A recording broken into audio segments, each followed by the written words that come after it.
မင်္ဂလာပါရှင်ဒီနေ့ကတော့950ဇက်တော်တုကနိဘတ်ထဲကနံပါတ်239ဟိရိတမန္တုကဇက်တော်အကြောင်းဖတ်ပြပေးမှာပဲဖြစ်ပါတယ်ရှင်ဒီဇက်တော်ကတော့ငါးမြဝိုင်းအောင်ကြိုက်ခဲခြင်းခံရသောရေမွေကဖားညိုတန်အစုံအဖြတ်တောင်းရာအရှိတူဒီအမဲတူအားနှိမ့်ဆက်မြေဓမ္မတာတာဖြစ်တည်ဟုအစုံအဖြတ်ပေးသောဖားညိုအကြောင်းအပအတိုင်းဖော်ပြပေးထားတာပဲဖြစ်ပါတယ်ရှင်နဲ့လူတို့ဤဆရာဖြစ်တော်မူသောမြတ်စွာဘုရားသည်ဇေတဝန်ကျောင်း၌တရင်သုံးတော်မူစဉ်ကောသလမင်း၏အဖဖြစ်သောမဟာကောသလမင်းသည်ဝေဒီဟိမီသောတမီးတော်ကိုဗိမဒရမင်းကြီးအားပေးအပ်သည်ရှိသောကတဲ့မှုံပိုးအလို့ငါကာတိကရွာငယ်ကိုပေးလိုက်၏ထိုဝေဒီဟိမိဖျားသည်နောက်အခါ၌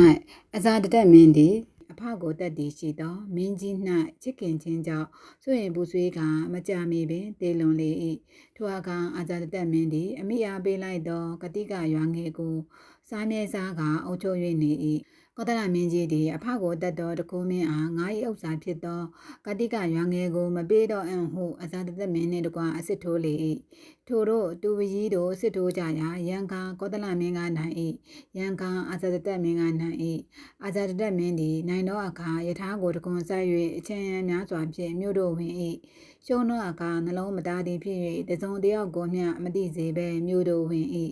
တနေ့တ၌ယဟန်တို့သည်တရားတွင်၌ငါရှင်တို့အာဇာတတက်မင်းကဦးကြီးတော်နှင့်စစ်ထိုးကြရာနိုင်သောအခါနှစ်သက်ဝမ်းသာ၍ရှုံးသောအခါနှလုံးမသားဖြစ်သည်စကားဆက်မိ၍ပြောဆိုနေကြရာမြတ်စွာဘုရားကြွလာတော်မူ၍ထိုအကြောင်းကိုသိတော်မူလျင်ယဟန်တို့ဤအာဇာတတက်မင်းက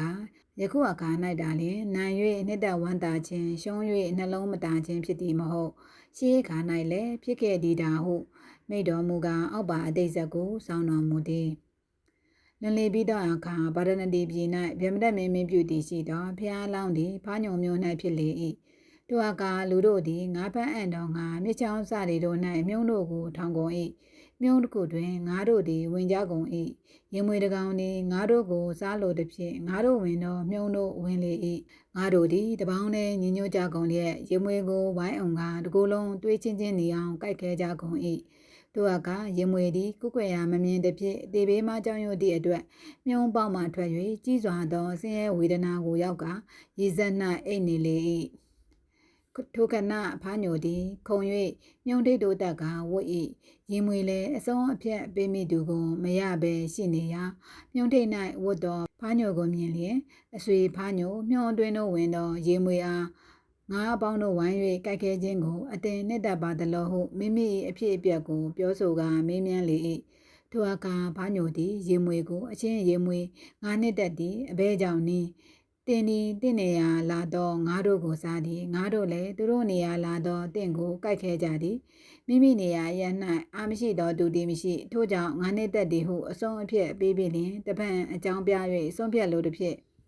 အချင်းရင်မွေလောက၌တစုံတယောက်သောသူသည်မိမိအစိုးရသောအခါအစိုးရနေသည်မြကာလပတ်လုံးသူတစ်ပါးတို့ကိုလူရဲဖြစ်စည်းမြဲဖြစ်၏တပံသူတစ်ပါးတို့အစိုးရပြန်သောအခါအစိုးရနေသည်မြကာလပတ်လုံးထိုသူကိုလူရဲဖြစ်စည်းကြမြဲဖြစ်၏တို့အတွက်ဖြစ်စည်းတတ်သူမှာတပံပျက်စီးခြင်းတို့ရောက်ရမြဲဖြစ်၏ဟုအဆုံးဖြတ်ပေးသည်ရှိသောရင်မွေအားနည်းသည့်အဖြစ်ကိုတိကြကုန်သောကြောင့်ရန်သူကိုဖမ်းကြမည်ဟုငါတို့သည်မြုံမှထွက်ကြလျက်ဝိုင်းအောင်၍ကြိုက်ခဲ့ကြပြန်ရာရင်မွေသည်ထိုရက်မှပင်အသက်ကုန်ခြင်းတို့ရောက်လေ၏ဤတို့လျင်မြတ်စွာဘုရားသည်အတိတ်ပြစ္ဆုတ်ပန်တန်သောဝတ္ထုတို့ကိုအနုတန်နှင့်ဆက်ဆက်တော်မူလျက်ယဟန်တို့ထိုအခါရင်မွေသည်ယခုအခါအဇာတတက်မင်ဖားညိုသည်ငါဘုရားဖြစ်လာပြီဟုဇက်ကိုပေါင်းတော်မူသည်ဟိရိတအမန္တုကဇက်တော်ဤတွင်ပြီးကုလိုဖတ်ပြခွေရအောင်ကျေးဇူးပြုပေးခဲ့ကြသူများအားလုံးကိုအထူးပဲကျေးဇူးတင်ရှိပါတယ်ရှင်နားထောင်ပေးကြသူများအားလုံးနှလုံးစိတ်ဝမ်းငြိမ်းချမ်းကြပါစေ